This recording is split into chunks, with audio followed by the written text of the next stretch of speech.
नमस्ते, किस्सा कुर्सी का में आपका स्वागत है। मैं हूं सोनल दहिया और अब बात कर लेते हैं कांग्रेस की बौखलाहट की। जी हां, एग्जिट पोल के नतीजों से कांग्रेस में बौखलाहट है। कांग्रेस के नेता इसे सत्ता पक्ष का एक एग्जिट पोल बता रहे हैं। वहीं एग्जिट पोल के बाद देश में सियासी पारा लगातार बढ़ रहा है। कांग्रेस नेताओं का ये कहना है कि एग्जिट पोल जो है वो सटीक नहीं है। कई बार एग्जिट पोल गलत साबित हो चुके हैं। कांग्रेस का ये भी दावा है कि 4 जून को चुनाव के परिणाम कांग्रेस के पक्ष में आएंगे। लेकिन इस बीच सबसे बड़ी खबर ये है, बड़ी खबर का रुख कर लेते हैं। कांग्रेस नेता जयराम रमेश ने दावा किया है कि गृह मंत्री अमित शाह ने मतगणना से पहले 150 जिला मजिस्ट्रेट्स और कलेक्टर्स को फोन किया है और उन्हें धमकाया है। कांग्रेस के इस दावे पर अब चुनाव आयोग सख्त हो गया है। जयराम रमेश को चुनाव आयोग ने एक पत्र लिखकर इसके बारे में जवाब मांगा है। हालांकि जयराम रमेश ने इस पर फिलहाल चुप्पी साध ली है। गृह मंत्री अमित शाह ने 150 डीएम को कॉल किया है, जयराम रमेश ये कह रहे हैं, और उन्होंने फोन पर डीएम को धमकाया है। जयराम रमेश के दावे पर अब चुनाव आयोग भी सख्त हो गया है। ईसी ने पत्र लिखकर एक स्पष्टीकरण मांगा है। कांग्रेस नेता जयराम रमेश का दावा कि चुनावी नतीजों से पहले डराया धमकाया जा रहा है अधिकारियों को। गृह मंत्री अमित शाह ने 150 डीएम को कॉल किया है और इसको लेकर अब बयानबाजी का दौर भी तेज हो गया है। अमित शाह ने फोन कर डीएम को धमकाया है, ये जयराम रमेश कह रहे हैं, और इस दावे पर अब चुनाव आयोग भी सख्त हो गया है। ईसी ने पत्र लिखकर इस पर स्पष्टीकरण भी मांगा है, इस बयान पर कि आप क्लैरिफिकेशन दीजिए।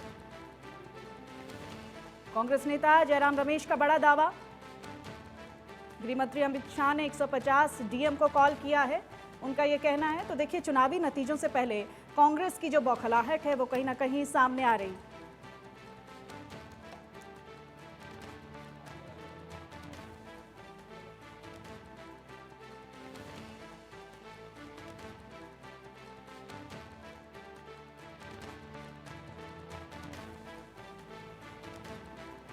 तो लोकसभा चुनाव के नतीजों को लेकर जारी एग्जिट पोल पर कांग्रेस महासचिव जयराम रमेश ने सवाल उठाते हुए इसे फर्जी करार दिया है। उन्होंने कहा है कि 4 जून को नरेंद्र मोदी भूतपूर्व प्रधानमंत्री रह जाएंगे और 5 जून को हम नए प्रधानमंत्री का ऐलान करेंगे।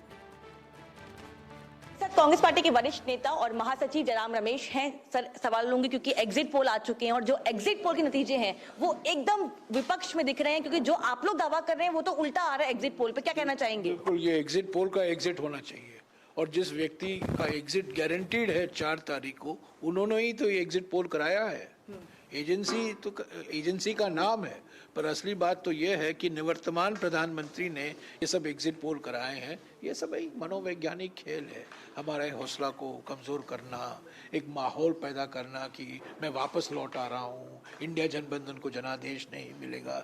ये सब खेल खेला जा रहा है, पर असलियत ये है कि 4 तारीख जब असली परिणाम निकलेंगे, वास्तविक परिणाम निकलेंगे, उस जमीन आसमान का फर्क होगा, और तब पता चल जाएगा कि ये एग्जिट पोल फर्जी एग्जिट पोल है, नकली एग्जिट पोल है, और ये हमारे लोकतंत्र पर एक कलंक है, ऐसे एग्जिट पोल जो आते हैं। ठीक है, लेकिन एग्जिट पोल आने के बाद तमाम बीजेपी के नेता ये कह रहे हैं कि जो विपक्ष 295 का दावा कर रहा है वो केवल हवाई बातें हैं और बहुत जल्द ये चीजें क्लियर हो जाएंगी। बिल्कुल नहीं, कल 2 घंटे तक बातचीत हुई। इंडिया जनबंधन की सभी पार्टियां, जो नेता हैं वो बैठे, खरगे जी के घर में बैठे। हर राज्य में जो राजनीतिक हकीकत है, ज़मीनी हकीकत है, किस सीटों पर हम लड़ाई में हैं, किस सीटों में हम कमज़ोर हैं, किस सीट हम ज़रूर जीतेंगे, सभी पर बातचीत हुई, और उस एक सामूहिक नतीजा था। सभी लोगों ने माना कि कुल मिलाकर 295 सीटों से कम आना असंभव है। किसी भी हालत में इंडिया जनबंधन को 295 के ऊपर आएंगे। मैं आपको ये भी बता दूं, 2004 में सभी एग्जिट पोलों ने प्रचंड बहुमत दिया था, अटल बिहारी वाजपेयी जी वापस लौट आएंगे। क्या हुआ? कांग्रेस की सरकार बनी, यूपीए की सरकार बनी ना। तो एग्जिट पोल ये बिल्कुल ईमानदारी नहीं होती है जो एग्जिट पोल करते हैं, ये सब इनका एक राजनीतिक एजेंडा होता है।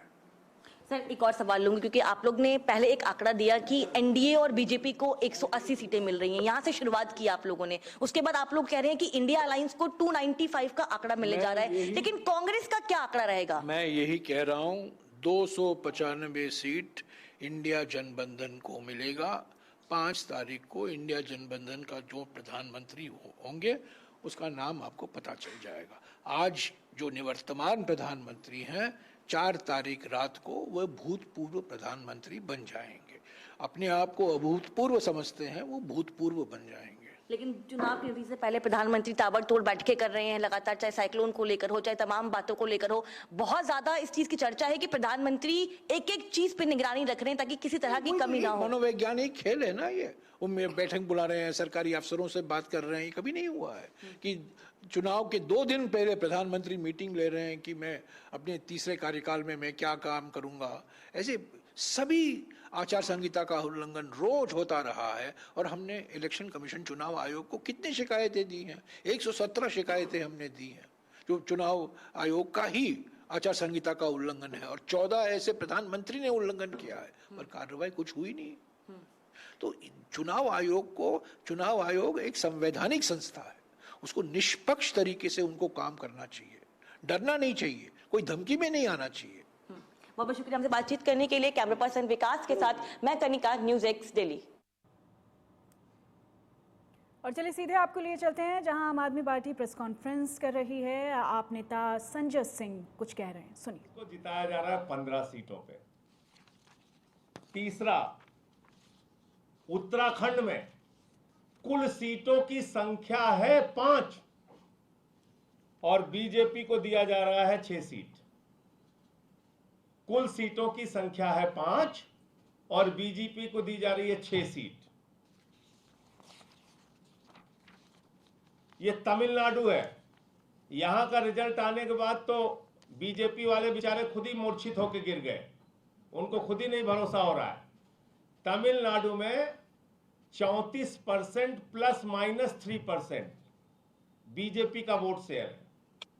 मेरे ख्याल से भगवान भी इस एग्जिट पोल के सर्वे पे भरोसा नहीं करेगा कि बीजेपी को 37% वोट शेयर तमिलनाडु में मिल रहा है। 37% वोट शेयर तमिलनाडु में मिल रहा है बीजेपी को।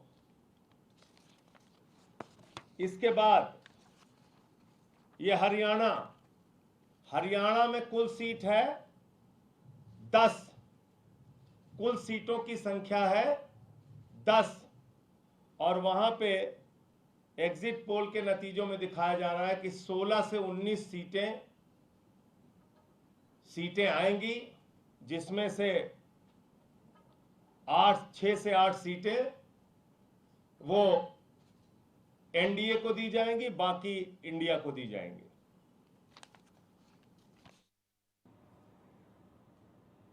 आम आदमी पार्टी के नेता संजय सिंह को आप सुन रहे थे। एग्जिट पोल के नतीजों को लेकर चुटकी लेते हुए दिखाई दिए और साथ ही साथ कुछ सबूत, कुछ स्क्रीनशॉट्स वो शेयर करते हुए दिखाई दिए। हमारे साथ तमाम मेहमान जुड़े हुए हैं। Alok Mehta, editorial director ITV हमारे साथ हैं। अरविंद मोहन, कंसल्टिंग एडिटर हमारे साथ हैं, आपका बहुत बहुत स्वागत है। हिमांशु भट्ट, वरिष्ठ पत्रकार हमारे साथ हैं। हिमांशु जी, आपका बहुत बहुत स्वागत है। और साथ ही निरुक्त भार्गव हमारे साथ हैं, वरिष्ठ पत्रकार, आपका भी बहुत बहुत स्वागत है। सबसे पहले आलोक जी, आप ही का रुख कर लेती हूँ। अभी हमने देखा आम आदमी पार्टी के नेता संजय सिंह एक प्रेस कॉन्फ्रेंस कर रहे हैं, उससे पहले हमने सुनवाया जयराम रमेश क्या कह रहे हैं। ये जो चुनावी नतीजों से ठीक पहले ये पार्टीज के जो रिएक्शंस हैं, इस पर ही एक छोटा सा कमेंट मैं आपसे ले लेती हूँ सर। देखिए, मुझे लगता है कि अति आत्मविश्वास या अहंकार भी यदि मैं कहूँगा, जयराम रमेश जिस भाषा का इस्तेमाल कर रहे थे, और ये पुराने चूंकि कांग्रेस का इतिहास रहा है, वो जितना मैनेजमेंट करने के लिए, करप्ट करने के लिए एक एक राज्यों का हिसाब किताब यदि बताने लगेंगे तो पूरा शाम हवाई निकल जाएगी। क्योंकि मुझे मालूम है कैसे कैसे, और जो सर्वे करने वाले हैं उस तो उनकी पार्टी में, मैंने उनके लिए सारे अभियान में शामिल है। आज भी मैं नाम नहीं ले रहा हूँ, बड़ा वो सर्वे करके ही धंधा उन्होंने करके अपना बनाया और अपनी इमेज बनाई है। कहाँ से विदेशों से पैसा लेकर के अपना सर्वे करते थे, तब तो उनके बड़े प्रिय थे। कई चैनल्स के लोग जिनको उन्होंने फंडिंग किया वो उनको करते थे, तो उनको लगता है कि दूसरा भी यही कर रहा हो। देखिए, सारे सर्वे गलत हो, एग्जिट पोल, और उसको दूसरा चुनाव आयोग पर जिस तरह के ये आरोप लगा रहे हैं भारत की डेमोक्रेसी के खिलाफ, इसलिए आज चुनाव आयोग बड़ा सख्त भी हुआ है। इस तरह के झूठे आरोप लगा करके यदि मान लीजिए वो जीत रहे हैं तो चुनाव आयोग का यदि क्रेडिबिलिटी आप गिराते हैं तो दुनिया में क्या इमेज लेकर के जाएंगे। कि आप चुनाव आयोग ने आपके साथ कर लिया, क्योंकि वही लोग जो चुनाव आयोग में भी हैं वो किसी और राज्य में पहले आईएएस के रूप में काम कर चुके हैं और तब उनकी सरकारें थी। तो ये कहना कि भाई उन्होंने तो बदलवा दिया होगा, उन्होंने कुछ ऐसा उनसे उपयोग किया होगा, इस तरह से करना, मशीन को लेकर के करना, ये मुझे लगता है। और संजय सिंह तो खैर उनकी आम आदमी पार्टी क्योंकि जेल में है, वो कुछ आंकड़े किसी चैनल ने गलत दिखा दिए, 5 का 6 दिखा दिया, ये तो ऐसा है जो कहीं ना कहीं असावधानी कहीं पर हुई हो, उसके लिए सब मीडिया सारा खराब नहीं है, कुछ किसी तथ्य में। और ये सही है, मैं तो खुद ओपिनियन पोल और एग्जिट जो पोल है वो उसका कोई जरूरी नहीं कि वो ठीक हो, कहीं पहले गलत भी होते हैं। आज से विदेशी कंपनियां जो करती है, भारत में ओपिनियन पोल उस तरह से, लेकिन जब सारी कंपनियां कर रही हैं वो सब गलत है तो वो कल उनका नुकसान होगा, कल से उसको कोई लेगा ही नहीं काम अगली बार चुनाव में। लेकिन ये कहना कि ये सब खराब है और चुनाव आयोग भी गड़बड़ है, और सबसे खतरनाक वो जो कहा गया कि गृह मंत्री ने फोन किया, उनका सबूत नहीं है, इसके आधार पर उन पर झूठ फैलाने के लिए, अफवाह फैलाने के लिए उनका जो कड़ा कानून लागू होता है, अफवाह फैला करके देश में अराजकता पैदा करना, क्योंकि आप हर जिले में लोग डंडा लेकर खड़े हो जाएं, उपद्रव करने के लिए खड़े हो जाएं, इसलिए सेंट्रल फोर्सेस भी भेजे जा रहे हैं, क्योंकि तैयारी की गई है। अखिलेश यादव जी ने भी आज चेतावनी दी कि अब युवा पूरा विद्रोह के लिए तैयार है। इस तरह के वक्तव्य देना चुनाव के परिणाम आने से पहले, अखिलेश जी बहुत जिम्मेदार और बहुत, हमेशा मैं मानता हूं कि समाजवादी पार्टी के बड़े अच्छे नेताओं में से रहे, लेकिन उनको रिपोर्ट, उनको डरा के उनका उपयोग किया जा रहा है, ये जो मुझे लगता है कि ये खतरनाक है। अरविंद जी, आपका क्या मानना है? क्या एक नैरेटिव सेट करने की कोशिश हो रही है? ये उत्साह है, अति उत्साह है, लैक ऑफ कॉन्फिडेंस है, अकॉर्डिंग टू यू? अब नैरेटिव क्या सेट होगा, चुनाव रिजल्ट आने को हैं। ये असल में एक चुनाव को पढ़ने समझने का साइंस है। हम सब लोग दिन रात जब से चुनाव डिक्लेयर हुआ उसके पहले से ये शो ही कर रहे हैं, ये शो ही हमको लगता है 6 महीने से हम चला रहे हैं। रिपोर्टर हमारे घूमते हैं गांव-गांव, गली-गली घूम के बेचारे रिपोर्ट लेके आते हैं। हम सब उसको एनालाइज अलग अलग किस्म से करने की कोशिश करते हैं। ओपिनियन पोल, एग्जिट पोल, ये सब उसी साइंस का एक्सटेंशन है। ज़्यादा से ज़्यादा लोगों की राय लेके कोई नतीजा आदमी निकालता है, कुछ प्रेडिक्ट करता है, कुछ भविष्य जानने की इच्छा सबके अंदर रहती है, इसलिए इसमें दिलचस्पी है। तो फेल होना हमारे भी लिए संभव है, हमारे रिपोर्टर के लिए भी संभव है, ओपिनियन पोल वाले के लिए भी संभव है, एग्जिट पोल वाले के लिए संभव है। पास होना सबके लिए, फेल पास होना, और यही हमारी क्रेडिबिलिटी बढ़ाता घटाता है। बार बार हम फेल होंगे तो हमको अगली बार से ये चैनल नहीं बुलाएगा, हमको दूसरे दर्शक कहेंगे अरे ये ऐसे ही झूठ बोलते रहते हैं, इनको देखने की ज़रूरत नहीं है। तो हम मीडिया का काम ही यही है कि इसको कहीं हमसे कोई हमको ऐसे अपॉइंट नहीं करता है, हमको दर्शक और पाठक ही हमको कि ये अच्छा लिखते हैं, अच्छा पढ़ते हैं, अच्छा बोलते हैं, तो इसलिए हमारा भाव बढ़ता जाएगा कल। और इस भाव इतना बढ़ता है कि टाइम्स ऑफ इंडिया के एडिटर को ज़माने में प्रधानमंत्री के बाद दूसरा सबसे ताकतवर पोस्ट माना जाता था। तो इस काम का यही हिसाब है। इस काम में सर्टिफिकेट आपको देना है तो दीजिए, आपके लिए दूसरा रास्ता है, हमारे लिए दूसरा रास्ता है। और ये हमारी पढ़ाई लिखाई का एक तरीका है, इसमें फेल होंगे, पास होंगे, इसका जो भी परिणाम होगा वो हम भुगतेंगे, और परिणाम आप भी देंगे। ऐसा नहीं है कि आप हमको ग्रेडिंग नहीं देते हैं, आप भी ग्रेडिंग देते हैं, लेकिन सिर्फ आपके ग्रेडिंग से हमारा काम नहीं चलता, हमारा काफ़ी बड़ा। तो एग्जिट पोल के आंकड़े से लड़ाई का कोई मतलब नहीं है, सारे आंकड़े एक डायरेक्शन को बता रहे हैं। ये बात इसको ही पुष्ट करता है कि चीज़ें कुछ उस डायरेक्शन में जाती दिखाई दे रही हैं। सबको कोई बंधक बना लेगा और बंधक बना के बोल देगा। हो सकता है कि एवरेशन हो, थोड़े एवरेशन हो सकते हैं, वो इंडिविजुअल में भी होता है, वो ग्रुप में भी हो सकता है, लेकिन सब आंख बंद करके कहीं से डायरेक्ट हो रहा है और सब वहीं चला रहे हैं, ये मानना मेरे ख्याल से अपना गुस्सा, अपनी कुंठा निकालना है, इससे ज़्यादा कुछ नहीं। हिमांशु जी, आपको क्या लगता है कि चुनाव आयोग पर इस तरीके से सवाल उठाकर जनता में किस तरह का मैसेज देने की कोशिश हो रही है, उनकी ओपिनियन को किस तरफ डाइवर्ट करने की कोशिश हो रही है? मेरे हिसाब से इसके लिए मैं एक शब्द, हिंदी का शब्द प्रयोग करूंगा, बौखलाहट। ये बौखलाहट है जिसमें डर ज़्यादा है, नर्वसनेस ज़्यादा है, और जिसकी वजह से वो गलतियों पे गलतियां करते जाते हैं।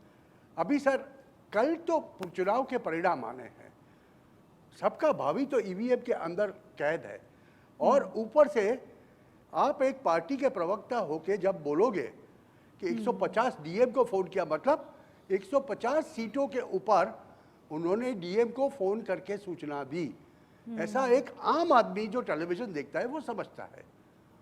तो इसके इनको प्रमाण देने पड़ेंगे। जब वो दे नहीं पाते तब ये बौखलाहट शुरू होती है।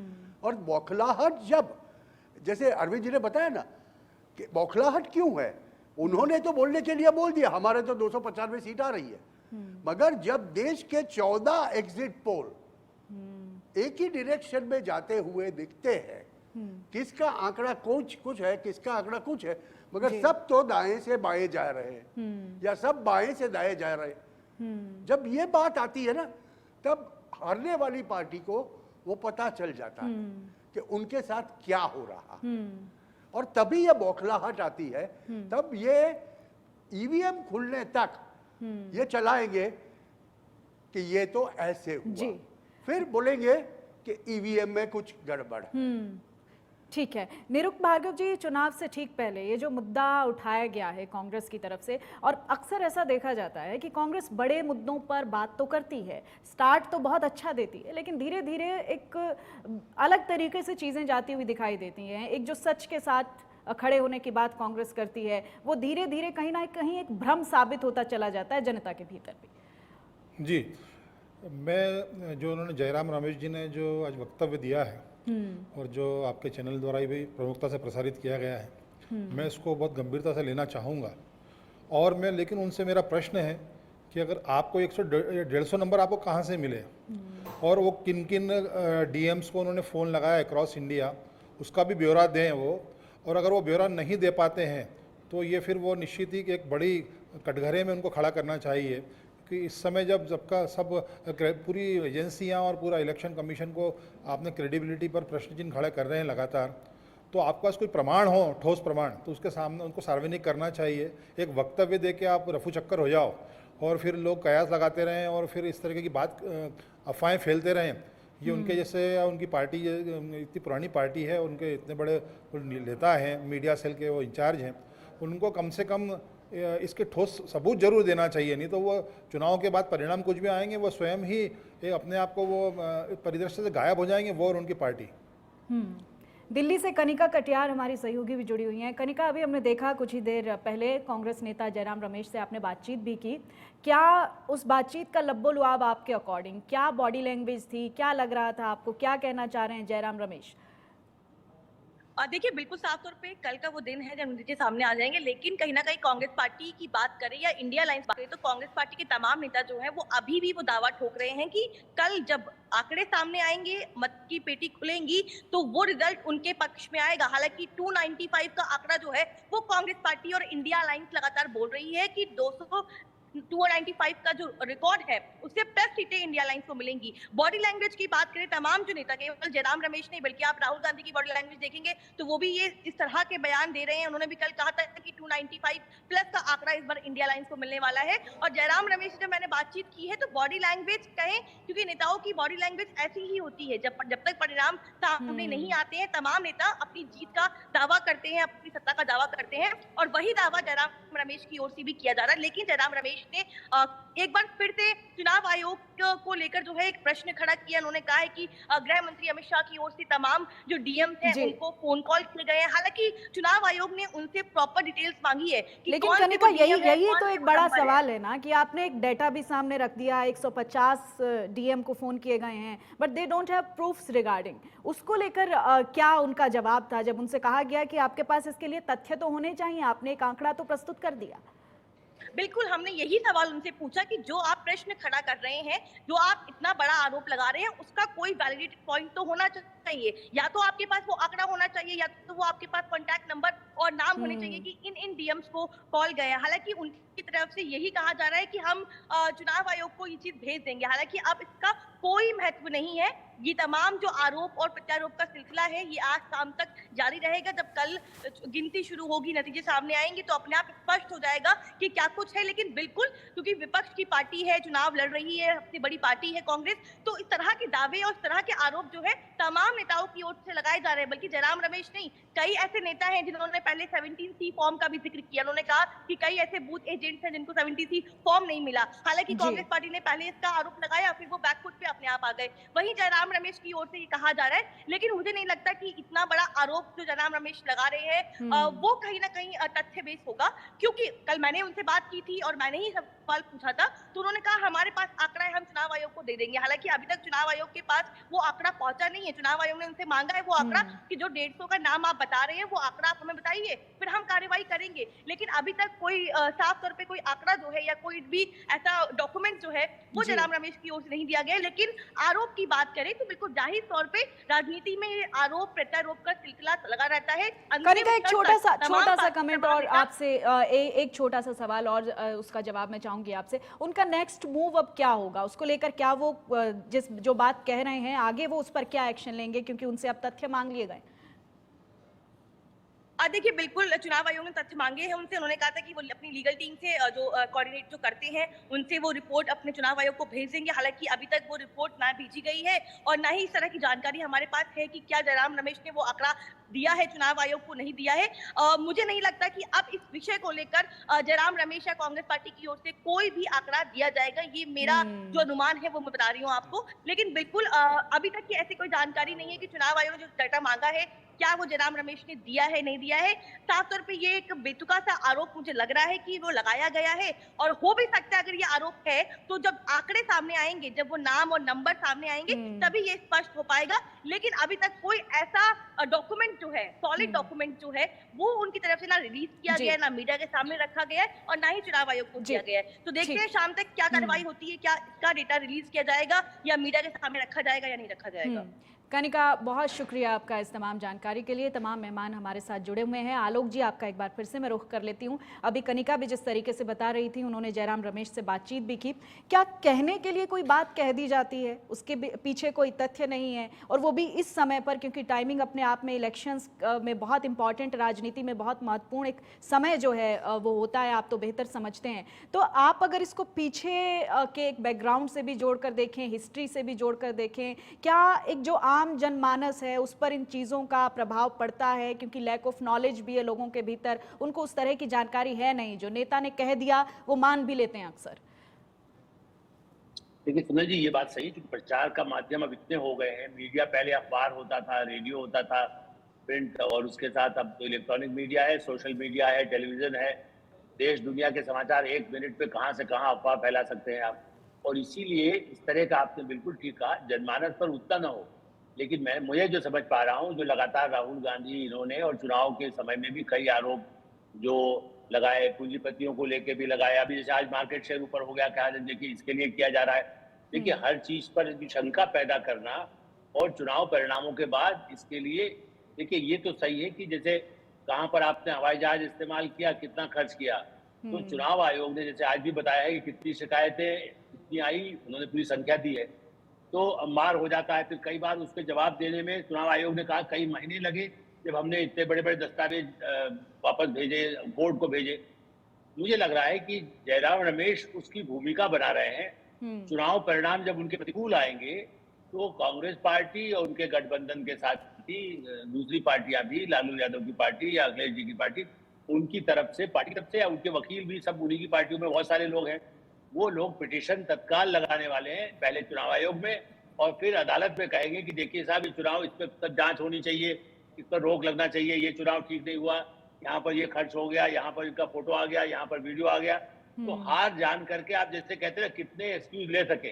जैसे बच्चा होता है ना, कहता है अरे मैं वहां तो उस समय ऐसा हो गया था, मुझे उस समय आपने ये नहीं दिलाया था, उस समय ट्यूशन नहीं हुई थी, रोना गाना शुरू करता है। लेकिन वो बच्चे होते हैं, ये बड़े समझदार लोग हैं और बड़े ही पढ़े लिखे हैं, तो वो कानून का पेज जानते हैं। उनको मालूम है कि इंदिरा गांधी का चुनाव खाली एक यशपाल कपूर सहायक के रूप में वहां चले गए थे, उनकी तनख्वाह उस समय सरकार से मिली थी। सरकारी कर्मचारी का उपयोग न करने के कारण इंदिरा गांधी का चुनाव, वो भी मैं तो आज भी मानता हूं कि उसमें भी कुछ पूर्वाग्रह भी हो सकता है, जिसने भी लगाया हो या उस पर फैसला आया, जबकि फैसलों को लेकर के कांग्रेस पार्टी ही कहती थी कि साहब ये फैसला लिया गया, ये उनसे मिले हुए थे, बाद में उनको मंत्री बनाया गया। कई ऐसे आरोप आए हैं। मेरा ये कहना है कि उस याद करते हुए इंदिरा गांधी के उस तरह के 50 पुलिंदे बना करके झूठ का पुलिंदा, चुनाव आयोग ने इस शब्द का इस्तेमाल किया है, झूठ का पहाड़ खड़ा कर दीजिए, गुब्बारों की तरह से उड़ा दीजिए। ये काम कर रहे हैं जो लोकतंत्र के लिए ही खतरनाक है, लेकिन हाँ उनके लिए फायदेमंद है, क्योंकि उससे लगेगा हम जीत रहे थे लेकिन देखिए हार गए। जैसे पहले मशीन के लिए कहा जाता था कि इलेक्ट्रॉनिक वोटिंग मशीन ही गड़बड़ है, अब यह है कि इतने सारे उदाहरण दे देंगे कि सर्वे भी ऐसे करा लिए, ये फर्जी हो गया, मतदाता सूची ऐसी नहीं हुई, यहाँ पर इन्होंने सट्टा का उपयोग किया, यहाँ कन्याकुमारी का उपयोग किया, यहाँ मंदिर का उपयोग किया। ये पूरा दस्तावेज वो तैयार करके पिटीशन लगाने की तैयारी कर रहे हैं। हार के बाद जनता में जाएंगे कि देखिए ये जीत गए, और थोड़ा सा जैसे आज अखिलेश जी ने कहा है आंदोलन कल से हो सकता है सड़कों पर उतर आए, इसीलिए कई जगह चिंता व्यक्त की गई है और फोर्सेस का इंतजाम किया जा रहा है कि मतगणना के बाद कोई हिंसा न हो सके। अरविंद जी, जिस तरीके से आलोक जी भी कह रहे हैं कि ये चुनाव से पहले की बौखलाहट इसको कह सकते हैं, नतीजों से पहले की और बाद की प्रैक्टिस है कि उसके बाद क्या होगा, आप किस तरह से चर्चाओं में बने रहेंगे, ऐसा क्या? मुझसे पूछ रही? जी अरविंद जी, आपसे मेरा सवाल। देखिए ये जो है मुझे लगता है कि चुनाव में जो कुछ कहा सुना गया है उसमें और अब जो कहा सुना जा रहा है इसमें एक डिवीजन करना होगा। और मेरे ख्याल से चुनाव में बहुत बातें बोली गई हैं और दोनों पक्षों से बोली गई हैं और काफ़ी गैर जिम्मेवार चीज़ें भी बोली गई हैं। उन पे चुनाव आयोग ने क्या किया नहीं किया वो एक अलग सवाल है, लेकिन अब जिस तरह से जयराम रमेश 150 कलेक्टर सीधा कह रहे हैं और होम मिनिस्टर के फ़ोन करने की बात कर रहे हैं, ये बात बिना प्रमाण के वो बोलें मुझे जल्दी भरोसा नहीं होता। और अगर प्रमाण है तो उसको छुपा के रखने का भी कोई मतलब नहीं है। जब आयोग पूछ रहा है सीधा तो वो प्रमाण उनको पेश करना चाहिए, और अगर नहीं पेश करें, क्योंकि अब ये मामला चुनावी भाषण का नहीं है, चुनावी जुमला का नहीं है जो अमित शाह ने प्रधानमंत्री के 15 लाख रुपए के लिए कहा था, ये जुमले वाला मामला, अब ये सीरियस बिजनेस है। तो इस बिजनेस में अगर उन्होंने ये गलत बात कही है तो इसकी कीमत उनको देनी चाहिए और देनी होगी मेरे ख्याल से। वो आसान नहीं, इसको सिर्फ बौखलाहट भर से जोड़ने से कि अभी हाथ दिख रही है या आगे जो कुछ होगा, ये उससे जोड़ के नहीं देखना चाहिए। ये पूरे सिस्टम पे सवाल उठाना है, होम मिनिस्टर पे सवाल उठाना है, कलेक्टरों के इस पे, और अगर वहाँ से भी उनको जानकारी आई है वहीं से तो फिर वो जानकारी भी उनको शेयर करनी होगी। कम से कम पब्लिक में करें ना करें, पब्लिक में जब वो ऐसा बोल रहे हैं तो पब्लिक में भी करना चाहिए। लेकिन जब आयोग पूछ रहा है, कोर्ट पूछेगा, तो उनको ये चीज़ शेयर करनी चाहिए। अगर ऐसा उन्होंने नहीं किया तो मेरे ख्याल से ये बहुत गंभीर अपराध है और इसको हल्के से नहीं लेना चाहिए। बिल्कुल, आप बहुत सही कह रहे हैं। हिमांशु जी, जिस तरीके से अरविंद जी भी कह रहे हैं, बहुत सटीक बात कह रहे हैं कि ये एक पूरे सिस्टम पर सवाल खड़े कर देना है, और ये सवाल कोई मामूली नहीं है, प्रश्न कोई मामूली नहीं है, ये बहुत ही गंभीर बात है। किसी संस्था में, किसी व्यवस्था में एक लोगों का ट्रस्ट होता है और उस ट्रस्ट को बनाने में बहुत समय लगता है, लेकिन अब जिस तरीके से उसको ब्रेक करने की कोशिश हो रही है, ये क्या मैसेज देना है? नहीं, ये बड़ा सीधा मैसेज है। 2.5-3 महीने का मैं तो कहूँगा कल्बिनेशन है, क्योंकि एक राजकीय पार्टी ने ये नीति अपनाई है, शूट एंड स्कूट जिसे हम कहते हैं। हिमांशु जी, आपको रोकना चाहूंगी मैं, आगे इसी सवाल के साथ, इसी जवाब के साथ मैं लौटूंगी।